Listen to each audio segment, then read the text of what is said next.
Good morning. Monday morning. Let's see, November, not December yet. November 29th. Good morning, everyone. Good morning, Daryl and Suzanne. First names on my screen this morning. Barbara Richardson, welcome. Dana Kreshock, good morning to you. Debbie King, welcome this morning. Hope everyone had a great Thanksgiving. I enjoyed my extra day off from the live stream this last week. It was nice to have that extra morning. Stephen Andrea Hauser, good morning. Welcome everyone on this Monday. Karen Faust, good to see you this morning. Janisa, always good to see you. Jonathan, good morning. Wendy Chadwick and Jeremy too, if you're watching, good morning to you. Karen Perry, welcome to you. Love seeing your name here this morning. Are you stuck in traffic again on this Monday morning? Oh, good morning. Angela Leolagi McQuay, good to see you this morning. Jim and Kathy Fuente. There's my mom, good morning.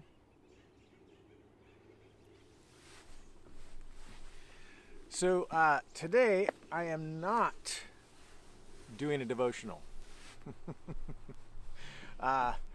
So obviously the primary goal of doing these morning live streams is, focusing on the spiritual component, the spiritual start of our day, kind of getting that nugget of spiritual wisdom or whatever from the scriptures. And that's something we do on our own every day, or at least regularly. And that's the purpose of this live stream.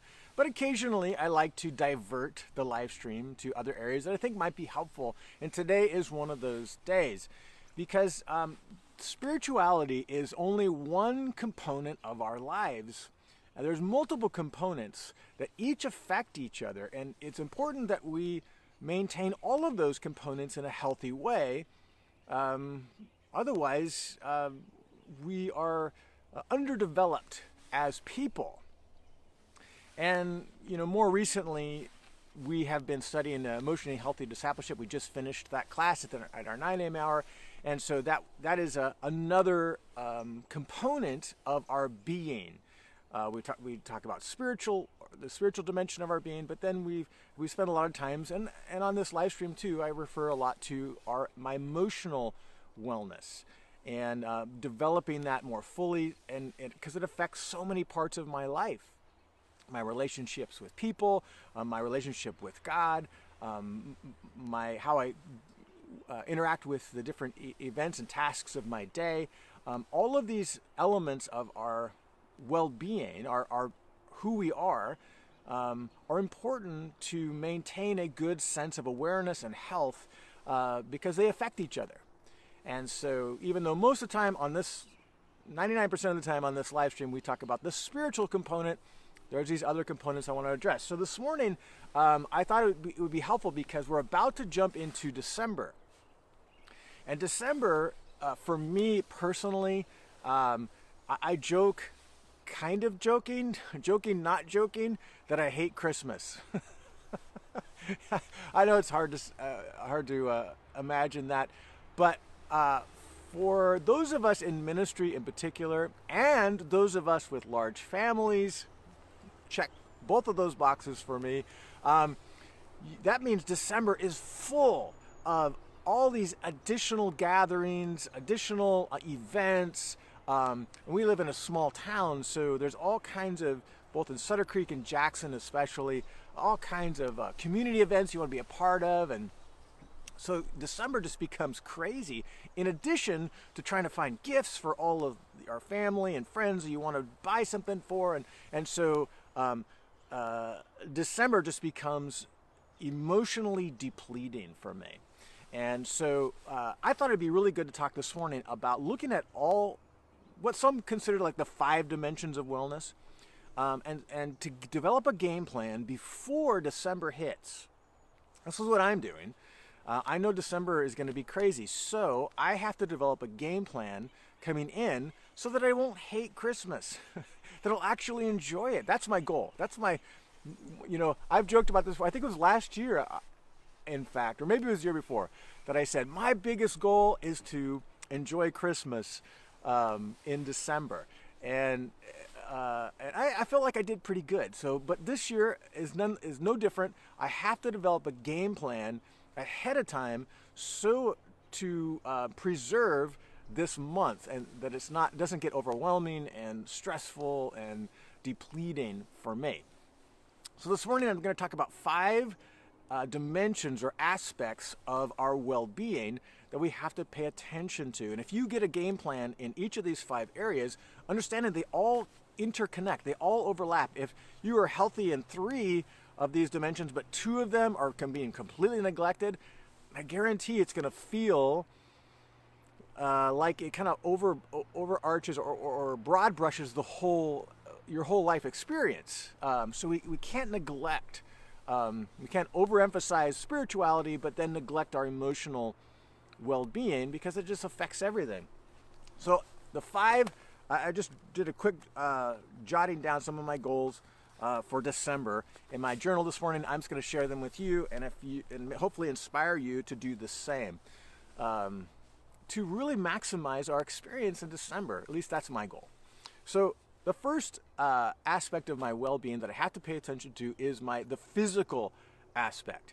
Okay, my body, and that involves 3 things primarily: eating, what you eat, exercise, and thirdly, sleeping, getting an adequate amount of rest. If I have these 3 things, pretty balanced, I'm good to go. And for me, it's pretty simple. I exercise all the time, pretty regularly, so I'm not worried about that. That's already kind of squared away. One thing I confess that I have recently been trying to eat more vegetables. I'm an emotional eater, so I eat things that make me feel good, but those things aren't always good for you. So I'm trying to, it's a simple goal. I'm going to eat more vegetables, and I already had this goal, but I'm eating more vegetables and less sugar. Pretty simple. I'm not on any diet plan or anything like that. Just trying to get more vegetables in, less sugar, and also not eat after 8 o'clock at night. So anyway, so think about your physical dimension. Are you eating right? Exercise is huge for me, because it's not just being physically fit. It really affects my emotional tank. So getting out there, moving, going on a walk, that bilateral movement, right, left, really affects me mentally as well as emotionally. And it really helps, not just get the body moving, but it helps in other aspects of our well-being. So having some form of exercise, eating right, and then making sure I'm going to bed at a decent hour. I always wake up super early. I've always been an early riser. So if I am not disciplined about going to bed when I should, that affects my overall well-being. So what goals do you have? Set some goals for yourself physically to maintain physical health for December as a way of enjoying the month more. The second aspect of well-being is my emotional health. Now, I talk a lot about this both on a Sunday morning or in this live stream, so I won't go into great details, but the big thing for me in December is exercising the gift of saying no. I don't have to be a part of every event, everything that's happening, and so on. So one thing that Martha and I are going to sit down and do tonight is go over our complete December calendar and look at every single event, gathering, opportunity, family connection, whatever, that is out there that we would want to be a part of. And then ask the question, all right, do we have to be at all these things? The answer is going to be obviously no. So which ones we're going to talk about this together, because my choices affect her choices, obviously.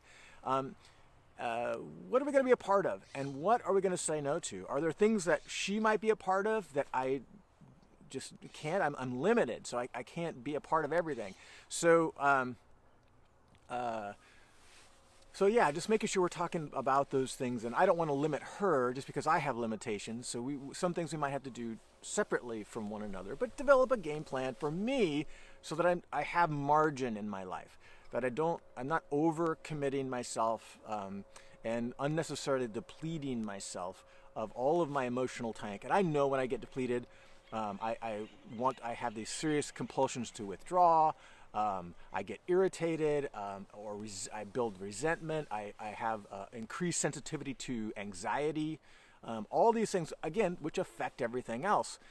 So I have to maintain some sort of margin. And honestly, I haven't been doing that great in the last month and a half, and it really has affected me. And so I'm really I need to develop a more strict game plan for December, or else I'll really implode, and nobody wants to see that. It's ugly. Okay, so that's the emotional part. The third one is social. So for me, I really enjoy connecting one-on-one or in small groups of familiar people. Those are life-giving things for me, and so I really want to make sure that I'm reserving enough emotional energy and so on to invest in those primary important relationships. Martha being foremost, making sure that I have enough juice left in the tank when I get home to make sure that we're having meaningful conversation and so on. And the payback is those kinds of meaningful conversations and connections are actually life-giving to me. It feeds my emotional tank. See how all these things overlap? Physical, emotional, social. And I'm going to need to minimize those things, or not minimize, but at least put a limit on those relational interactions that are depleting to me, or maintain some sort of balance. Life-giving interactions versus depleting interactions. And I'm not talking about positive and negative interaction. I can say they're all positive, but there are some interactions that are depleting, even though they're positive. And so I have to get a game plan for that. So relationally, I'm on point. That I'm giving and receiving in ways that are life-giving to me. So paying attention to the social aspect of my well-being, what I'm saying yes to, what I'm saying no to, and what I'm investing in. So there's three: physical, emotional, social. The fourth one is spiritual. Again, I'm very regulated in this area. I mean, I'm constantly studying and spending time in prayer and so on. But when I get busy, the things that go away are silence and solitude, a way that I can just get in a very quiet space and feel no sense of urgency in my being present, spiritually, emotionally, physically present with God. That's the part that gets neglected when my schedule really starts to ramp up. And to preserve that takes an advanced game plan. And so making sure I'm having time each day for silence and solitude. That's a huge thing for me. All the other things, study, prayer, being in a Bible study, those are things that I do very regularly. They're already a part of my daily routine. I'm a pastor, so obviously there's going to be that component continually. But I have to guard the inner workings of my heart between me and God by preserving space that doesn't have any urgency, no agenda, that I'm preparing something to teach. I'm just being present with the Lord and engaging, abiding in Jesus in a deep way that doesn't seem rushed. That's part of my game plan in December. And the last thing is intellectual, the intellectual component.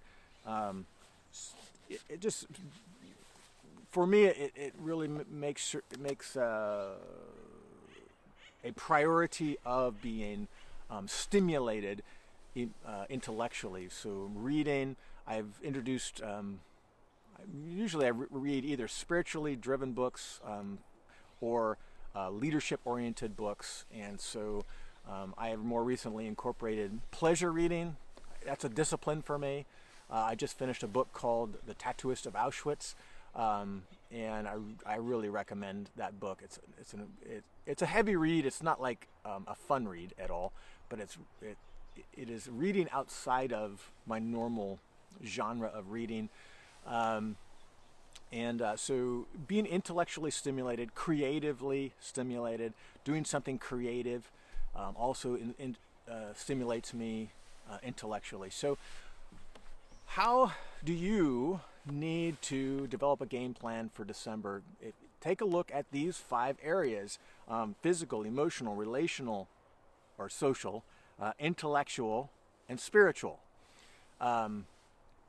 Examine each one. There's probably some you're doing great, and then there's some that you're probably underdeveloped or neglecting. Develop an overall plan, and with the goal of, this is my personal goal, of making sure that December is a great month and not a month that I dread.